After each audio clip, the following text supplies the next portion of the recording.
8th class कल 4 अप्रैल को आपका साइंस का बोर्ड पेपर है। अब साइंस के बोर्ड पेपर के अंदर आपके 8th क्लास में जो इम्पोर्टेंट क्वेश्चंस है वो मैं आपको यहाँ पे सॉल्व करवा रहा हूँ। तो इन क्वेश्चंस में से आपके लाइन टू लाइन आंसर मिल जाएंगे, इसलिए इस वीडियो को बहुत अच्छे से देखो और एक एक क्वेश्चन को समझो, क्योंकि ये आपको वहीं मिलेंगे। जैसे कि पहला क्वेश्चन है हमारा, ज़्यादातर क्वेश्चन केवल मिलान के हैं कि कल्टीवेटर का संबंध किससे है? जुताई से, कल्टीवेटर मशीन। अब सीड ड्रिल, सीड का मतलब होता है बीज, ड्रिल बुआई के लिए। रहट क्या है? सिंचाई की पद्धति हमारी। हार्वेस्टर क्या है? कटाई करना। थ्रेसिंग जो मशीन है उससे क्या करते हैं? बीजों को भूसे जो चारा होता है उससे अलग किया जाता है। निराई, खरपतवार को हटाना निराई कहलाता है। सिंचाई, खेतों में जल देना। जुताई, मिट्टी को पोला करना, जो ट्रैक्टर के द्वारा की जाती है। अब नाइट्रोजन क्या है? मिट्टी के लिए पोषक तत्व है। यूरिया, ये उर्वरक है हमारे फसल के लिए। बर्मी होम कंपोस्ट, जो आपके बर्मी कंपोस्ट, ये खाद है जो किसके द्वारा बनता है? हमारे केचुए के द्वारा। ठीक है। फिर 2,4-D, एक हार्मोन का नाम है, ये केमिकल है ये। इसके द्वारा क्या है? खरपतवार नाशी, यानी खरपतवार नाशी के रूप में काम आता है, यानी ये खरपतवार को क्या करता है? ख़त्म करता है। जीवाणु, अब जीवाणु विषाणु का जो चैप्टर है आपके, जीवाणु सूक्ष्म जीव। जीवाणु क्या है? हैजे का कारक है।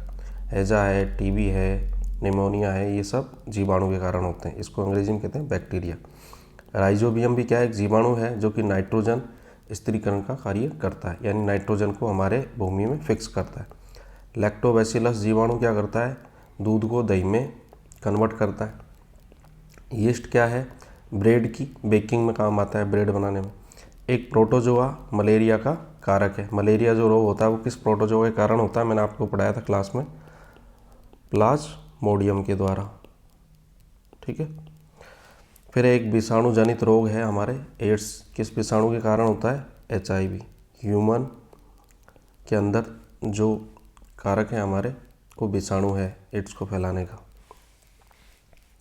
फिर है नमक, नमक किसको सुरक्षित करता है? मांस और मछली को। चीनी जैम को। तेल अचार को सुरक्षित कर रहा है हमारे। पाश्चुरीकरण हमारे दूध को।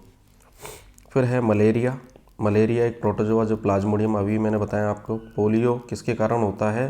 पोलियो मिक्सो वायरस के कारण। हैजा किसके कारण होता है? जीवाणु के कारण। गेहूं की रस्ट रोग किसके कारण होता है? कवक के कारण।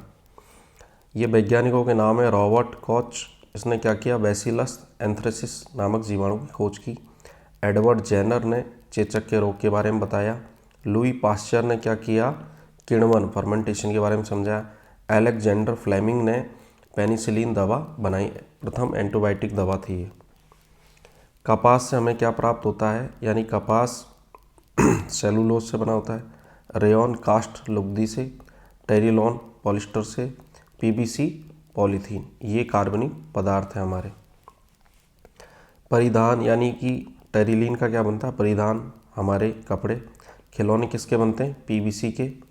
रसोई के बर्तन किसके बनते हैं? मेलामाइन के, ये मेलामाइन है। बिजली के स्विच, ये बेकेलाइट के। अब मेलामाइन और बेकेलाइट क्या है आपके?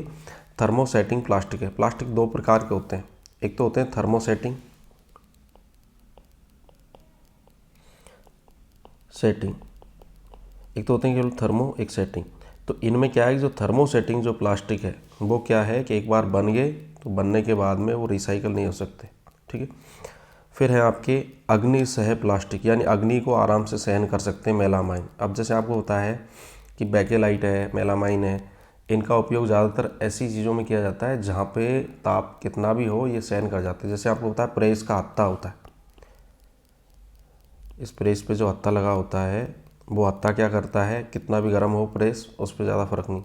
इसी तरीके से हमारे घरों में जो कुकर होता है उस पर एक हत्था लगा होता है। तो ये किसके बने होते हैं? बेकेलाइट, मेलामाइन के। जैव निम्नीकरण, यानी कि ऐसे पदार्थ जो आराम से मिट्टी में मिल जाते हैं, वापस उनका विघटन संभव है, वो कपास है। थर्मोप्लास्टिक पॉलीथीन है। प्रबल प्रत्यास्थ, यानी नाइलॉन है आपके। ये रेसा है। गोल्ड का उपयोग करते हैं किसमें? आभूषण में। गोल्ड के अलावा और क्या है आपके? एजी चांदी। आयरन का उपयोग ज़्यादातर मशीनें बनाने में। एल्युमिनियम का उपयोग बिजली के तार या खाद्य सामग्री को लपेटने में। कार्बन का उपयोग ज़्यादातर किसमें करते हैं? ईंधन के रूप में। कॉपर का उपयोग बिजली के तार बनाने में। मीटर यानी हमारे शरीर का जो ताप नापता है। डॉक्टर जैसे ही आप डॉक्टर के पास जाते हो तो वह आपके जीभ के नीचे रख देता है इसको, एक कांच की पतली सी छड़ होती है जैसे थर्मोमीटर, मैंने आपको पढ़ाया। फिर ये कुछ सूत्र हैं जैसे कि कॉपर, SO4 का मतलब होता है सल्फेट, तो कॉपर के साथ में SO4 आ रहा है तो कॉपर सल्फेट। जिंक के साथ आ रहा है तो जिंक सल्फेट। आपके Fe के साथ आ रहा है तो आयरन सल्फेट। और ये H2SO4 ये सल्फ्यूरिक अम्ल है आपके। फिर पॉप की ध्वनि कब सुनाई देती है? जब हाइड्रोजन गैस निकलती है। जब भी धातुएं किसी भी अम्ल से क्रिया करेंगी तो वो किस प्रकार की गैस निकालेगी? Hydrogen gas. H2 गैस मुक्त होती है, इसको अच्छे से समझाया। द्रव अवस्था में पाई जाने वाली धातु का नाम क्या है? पारा। नीले रंग की धातु होती है हमारे कॉपर सल्फेट। नरम धातु होती है हमारे पोटेशियम। अब ऑक्सीजन हमें किसके लिए उपयोग में ली जाती है? हमारे द्वारा श्वसन के रूप में। नाइट्रोजन उर्वरक के रूप में। ओजोन का काम जल को शुद्ध करना होता है। और आयोडीन क्या है? एंटीबायोटिक पदार्थ है। जब भी हम कहीं हमारे छिल जाते हैं, लग जाते हैं, तो हम एंटीबायोटिक ये पदार्थ आयोडीन लगाते हैं। फिर है पेट्रोल। पेट्रोल का उपयोग होता है मोटर इंजन में। बिटुमिनस सड़क निर्माण में। पैराफिन मोम वैसलीन बनाने में। मिट्टी का तेल का उपयोग वायुयान के लिए ईंधन बनाने में। कोयले का उपयोग, कोयला कैसा होता है आपके? पत्थर जैसा कठोर होता है। कोक सैरंध्र काला पदार्थ होता है। कोलतार काला गाढ़ा द्रव होता है। पेट्रोलियम पदार्थ गहरे रंग का तेलीय द्रव होता है। लंदन के अंदर पहली बार क्या हुआ? कोयला गैस से लाइट जलाई गई। पेंसिल्वेनिया के अंदर प्रथम तेल का कुआं मिला अमेरिका में। असम के अंदर हमारे भारत में पेट्रोलियम कुआं मिला हमें। और कृष्णा गोदावरी जो डेल्टा है वो प्राकृतिक गैस का खजाना है। फिर किस ईंधन से कितनी आपको कैलोरी ऊर्जा मिलती है? जैसे लकड़ी से हमें 22,000, कोयला से हमें 33,000, पेट्रोल से हमें 45,000 और LPG गैस से हमें 55,000।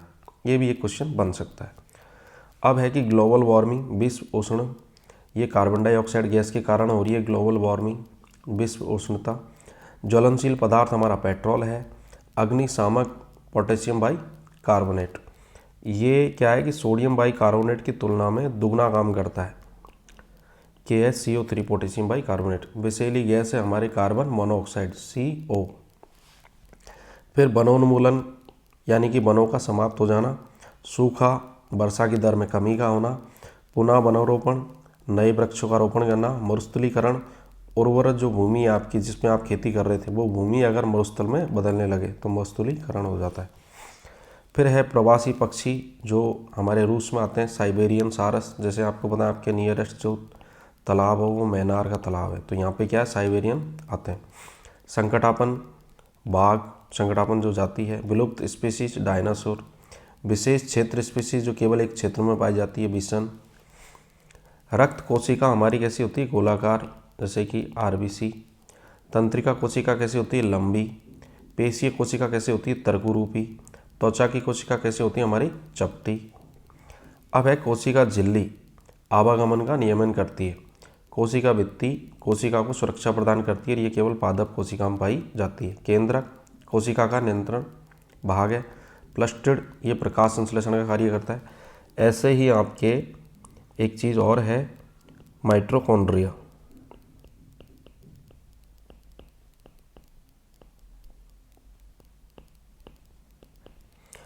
माइटोकॉन्ड्रिया क्या करता है कि हमारी कोशिका का क्या है? वो शक्ति ग्रह है। कोशिका का शक्ति ग्रह, पावर हाउस ऑफ सेल। ये क्या बनाता है? ATP बनाता है। ठीक। इसके अलावा जैसे कि मैंने आपको पढ़ाया था क्लास में, जो मैंने यहाँ नहीं लिखा मैं बता रहा हूँ आपको। जैसे कि आपको पता है कि आपको कहा जाए कि आपके शरीर की आत्मघाती थैली कौन सी है, तो वह है आपके लाइसोसोम। ये भी क्वेश्चन आ सकता है। इसके अलावा कहा जाए कि हमारे शरीर में प्रोटीन की फैक्ट्री कौन है या प्रोटीन का कारखाना, तो वो है आपके राइबोसोम।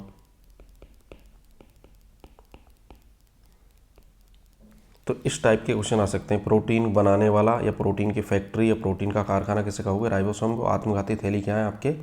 लाइसोसोम है। ये वाले क्वेश्चन आपके आ सकते हैं कोशिका से। फिर है हमारे कि जीन हमारे क्या है? आनुवंशिक इकाई है। प्रोकैरियोटिक के अंदर केंद्रक भित्ति आपके नहीं होती है, तो केंद्रक खुला पड़ा रहता है आपके। यूकैरियोटिक में केंद्रक झिल्ली होती है। कोशिका सजीवों की क्या? संरचनात्मक और क्रियात्मक इकाई है। संरचनात्मक के अलावा इसको हम क्या कह सकते हैं? क्रियात्मक, यानी हमारे शरीर की संरचना भी इसने की है और उसी संरचना के आधार पर हम कार्य करते हैं। एस्ट्रोजन ये हार्मोनों का नाम है। सबसे पहला हार्मोन है आपके सामने टेस्टोस्टेरोन। अब टेस्टोस्टेरोन हार्मोन किस ग्रंथि से निकलता है? वृषण ग्रंथि से। ये किस में पाया जाता है? नर में। ठीक है। अंडाशय ग्रंथि का नाम है। इससे ये एस्ट्रोजन हार्मोन निकलता है। ये किस में पाई जाती है? अंडाशय ग्रंथि मादा में।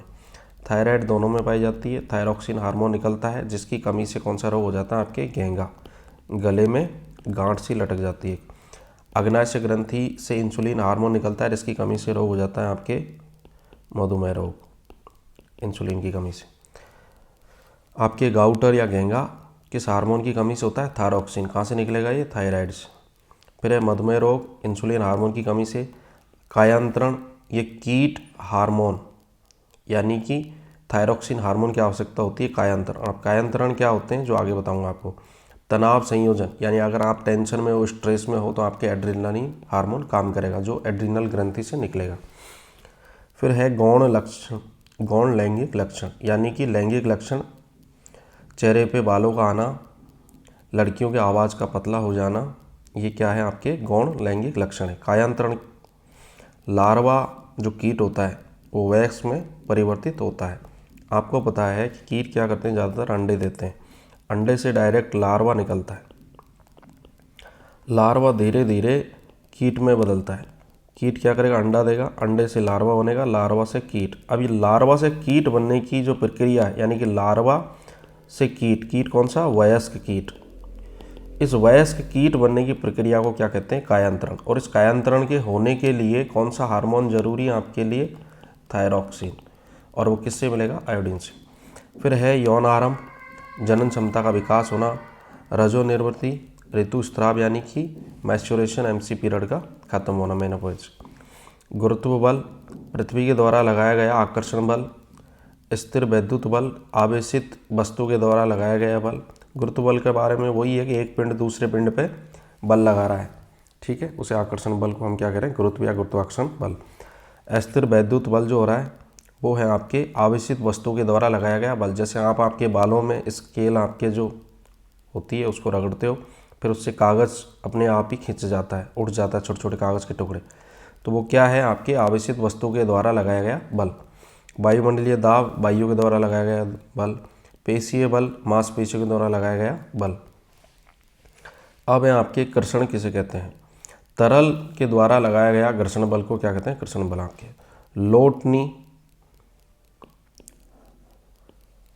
आपके लोटनिक घर्षण बल, लुढ़कती हुई वस्तु के प्रति उत्पन्न, यानी कि लुढ़कती हुई वस्तु।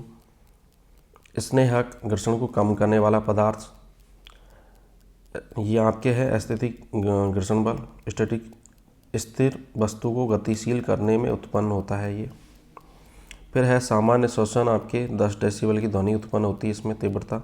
वार्तालाप करते हैं तो 60 डेसिबल, 45 से 60 डेसिबल। औसत फैक्ट्री की आवाज़ आती है आपको 80 डेसिबल पे, और जेट प्लेन की आवाज़ आती है लगभग 150 डेसिबल पे। फिर है उच्च आयाम, अगर ध्वनि का है तो ध्वनि कैसी होगी? दुर्लभ होगी, यानी कि उच्च आवृत्ति है तो तीखी ध्वनि होगी, जैसे कि तीखी होती है मच्छर की, तो उच्च आवृत्ति की। निम्न आयाम है तो मंद ध्वनि होगी, और निम्न आवृत्ति है तो प्रबल ध्वनि होगी। ये क्वेश्चन देख लेना, इस टाइप का क्वेश्चन जरूर आ सकता है। शोर अप्रिय ध्वनि को कहते हैं। पराश्रव ध्वनि आपके 20 हर्ट्ज से अधिक, 20,000 किलो हर्ट्ज से आपके 20,000 हर्ट्ज से अधिक आवृत्ति की ध्वनि को क्या कहते हैं हम? शोर। शोर क्या है? आपके अप्रिय ध्वनि है। पराश्रव ध्वनि क्या है? कि 20,000 हर्ट्ज से अधिक आवृत्ति की ध्वनि को क्या कहते हैं? पराश्रव ध्वनि कहते हैं। आवृत्ति प्रति सेकंड दोलनों की संख्या। आपके स्वर, कानों को सुखद लगने वाली ध्वनि। सुचालक पदार्थ है तांबा, हीन चालक है वायु, कुचालक है रबड़ और विद्युत लेपन टिन का होता है आपके। अब है भू संपर्क। आवेश को पृथ्वी में भेजने की प्रक्रिया को कहते हैं भू संपर्क। जो मकानों के ऊपर एक लोहे की सी रॉड लगा देते हैं, सरिया। विद्युत विसर्जन, आवेश के संचय से तड़ित चालक का होना।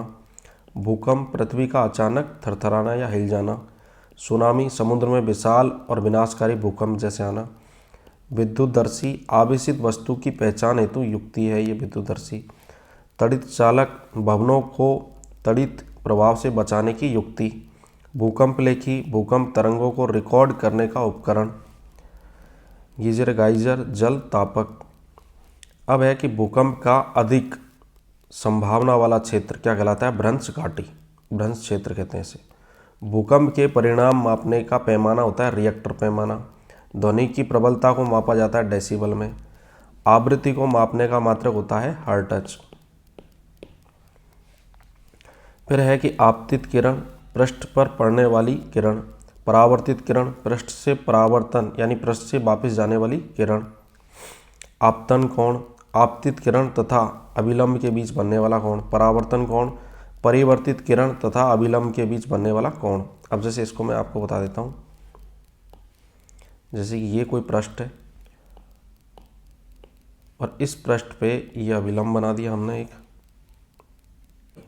तो इस आने वाली किरण को क्या कहोगे आप? आपतित किरण। और इसके बीच में जो ये कोण बनेगा इसे आपतन कोण कहोगे। अगर ये 30 डिग्री का बना है तो जो किरण वापिस जाएगी टकरा के, वो कौन सी किरण होगी? परावर्तित किरण। तो इसका कोण भी कितने का बनेगा? 30 डिग्री का। तो इसे कहते हैं आपतित किरण, इसे कहते हैं आपके परावर्तित किरण। और ये आपके आपतन कोण और ये आपके परावर्तन कोण। तो ये क्या है? आपके परावर्तन। अब है आपके परितारिका, प्रकाश की मात्रा का नियंत्रण परितारिका करती है। कॉर्निया, नेत्र का पारदर्शी अग्रभाग। शंकु और शलाका, ये दो कोशिकाएं हैं। शंकु कोशिका आंख में क्या करती है कि रंगों में विभेद करती है, वर्णों के प्रति, रंगों के प्रति संवेदनशील है। शलाका कोशिका क्या करती है? प्रकाश संवेदी है। अब है आपके आंतरिक ग्रह, पृथ्वी और मंगल। बाह्य ग्रह है आपके शनि, तारामंडल, सप्तऋषि, ओरियन। पृथ्वी का उपग्रह प्राकृतिक आपके चंद्रमा। फिर सीरियस, इनके बारे में एक एक लाइन है। जैसे सीरियस आपके है सबसे अधिक चमकीला तारा। कैसुपिया, ये सर्दियों में रात्रि के प्रथम पहर में देख सकते हैं इसको। ग्रेट बियर आपके गर्मियों में रात्रि के प्रथम पहर में देख सकते हैं इसको। ओरियन जो तारा है इसे सर्दियों के मध्य रात्रि में देख सकते हैं। फिर है शनि, सबसे सघन आपके ग्रह है। बृहस्पति सबसे बड़ा ग्रह है। बुध सूर्य के सबसे निकट और छोटा ग्रह है। शुक्र पृथ्वी की बहन कहते हैं इसको, पृथ्वी का निकटतम ग्रह है। अम्लीय वर्षा होने का कारण है नाइट्रोजन डाइऑक्साइड और इसके अलावा है सल्फर डाइऑक्साइड। विश्व उष्णता यानी कि आपके ग्लोबल वार्मिंग, ये कारण है कार्बन डाइऑक्साइड इसका। ओजोन का अपक्षय, ओजोन परत जो टूट रही है उसका कारण है क्लोरोफ्लोरोकार्बन CFC। और जल प्रदूषक है आपके आर्सेनिक धातु। प्रदूषक क्या क्या होते हैं? जल और वायु को प्रदूषित करते हैं। क्लोरोनीकरण का मतलब होता है कि जल को शुद्ध करने की विधि है ये। पेयजल, स्वच्छ और पीने योग्य जल। ग्लोबल वार्मिंग, ये हमारे पृथ्वी के टेम्परेचर को क्या कर रहा है? लगातार बढ़ा रहा है। तो ये आपके 8वीं क्लास के कंप्लीट हो गए हैं क्वेश्चन। इन क्वेश्चंस को पढ़ने के बाद आपको क्या लगेगा कि जब आप पेपर में जाओगे तो आपको शब्द दिखाई देगा, जैसे कि गोल्ड।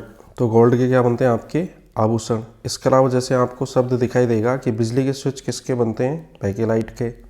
इसके अलावा जैसे आप क्वेश्चंस को करोगे तो आपको जैसे कि कोशिका, कोशिका क्या है? सजीवों की संरचनात्मक और क्रियात्मक इकाई। इसी तरीके से माइटोकॉन्ड्रिया, ये क्या है? कोशिका का शक्ति ग्रह। या फिर आपसे क्वेश्चन पूछा जाएगा जैसे कि सुचालक पदार्थ है, 4 ऑप्शन देंगे तो तांबा उसमें सुचालक होगा आपके। या फिर आपसे पूछा जाएगा कि जैसे कि आपतित किरण या आपको अपवर्तन परावर्तन के बारे में पूछा जा सकता है। या फिर आपको आंतरिक ग्रहों के बारे में पूछा जा सकता है। तो आप इनको पढ़ोगे तो उसके बाद आप सारे आंसर दे सकते हो इजीली। इसके अलावा जैसे कि आपसे पूछा जाएगा कि भाई अंडाशय ग्रंथि से निकलने वाले हार्मोन का नाम बताओ, एस्ट्रोजन। वृषण ग्रंथि किसमें पाई जाती है? नर में निकलने वाला हार्मोन है टेस्टोस्टेरोन। कायांतरण किसे कहते हैं? कि कीट जो होता है वो लार्वा से वयस्क में बदलता है। लार्वा से किस में बदलता है? वयस्क में। वयस्क में बदलने की क्रिया को क्या कहते हैं? कायांतरण। और एक इसके द्वारा होता है कीट हार्मोन आपके थायरोक्सिन या आयोडीन दोनों। तो इस तरीके से आप इस पेपर को तैयार कर सकते हो।